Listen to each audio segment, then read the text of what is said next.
got some fucking mind readers in there. What the fuck did you know?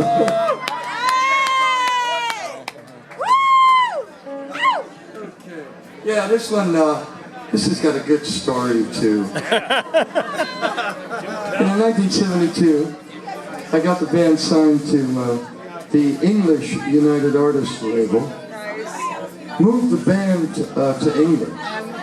And the reason why was I found out about a year and a half earlier because I was hanging out with Ike Turner and his manager Gerhard Augustine. Gerhard was the A&R for UA in Hollywood. And one night Ike and Gerhard and I were talking about, you know, what it takes to get a hit record in America at that time, okay?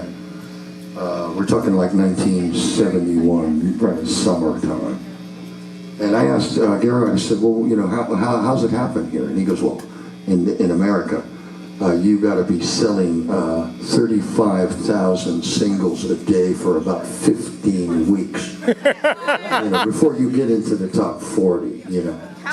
And then Gerhard said, but England, and this is why the Beatles made it.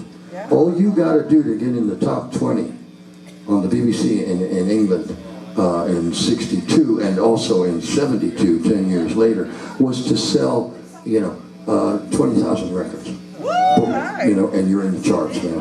And of course, anybody that got in the British charts back then, in the top 20, they immediately came to America and were headlining, you know.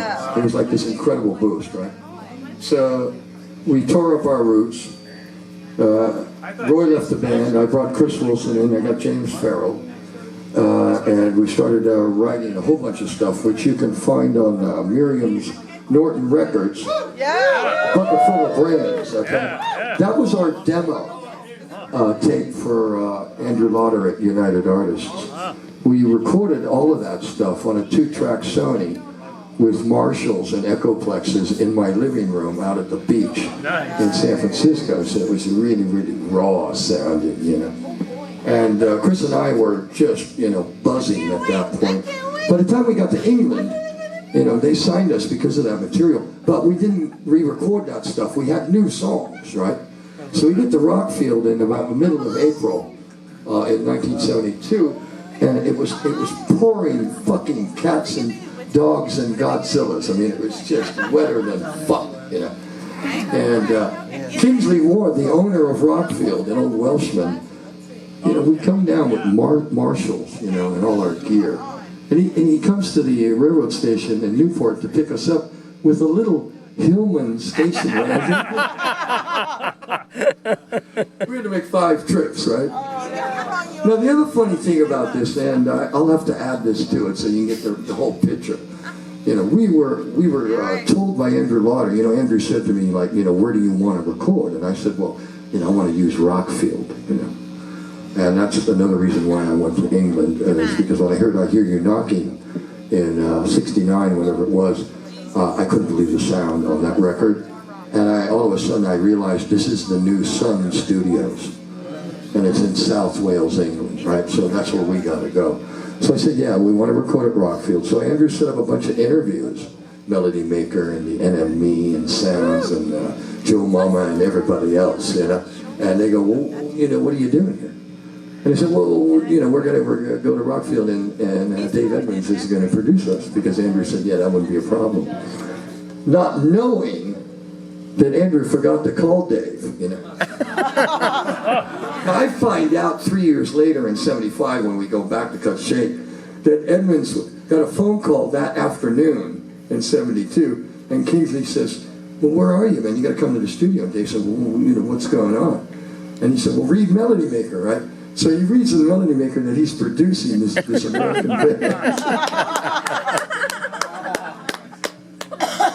having no choice, he was there. So when we got there, you know, we were so fucking excited, you know, that Chris and I wrote You Tore Me Down in 10 minutes, right in front of Dave. Dave freaked out on it. He said, let's do it right now. We cut a basic track. We had it done in a half an hour. Then we cut Shake Some Action. We cut Slow Death. We cut Married Woman.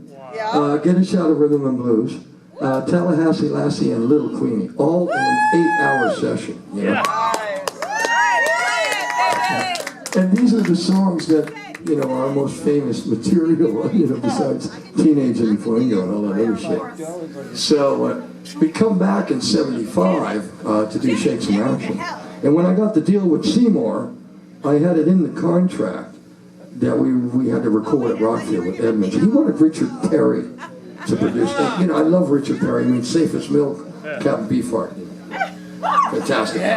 But no, I wanted Edmunds. I wanted to get back in touch with Dave. So we show up, and that's when I find out that Dave didn't know about the production in '72. So anyway, we are going to continue